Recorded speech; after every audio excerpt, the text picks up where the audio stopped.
Hello everybody, and once again welcome back to Financeable YouTube channel. Today in this video I'm going to show you how to connect MetaMask to Binance, so make sure you follow my step till the end. First of all, you need to open MetaMask app, where you need to click on Ethereum main network, which is at top on in the screen. Now you'll be able to see an option which is add network just down below, which you need to click on it. After that, you'll be able to see lots of popular networks, but we're going to connect Binance, so click on add button at right side of Binance Smart Chain. Now finally click on confirm. Now click on switch to network and finally click on got it, and you'll be able to connect MetaMask to Binance.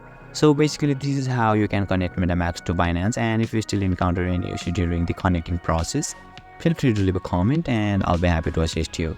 If you found this video helpful, please give it a thumbs up, and if you are new to this channel, make sure to hit the subscribe button and set the bell icon to on so that you can stay updated with our latest content. Thank you for watching, and I'll see you next time.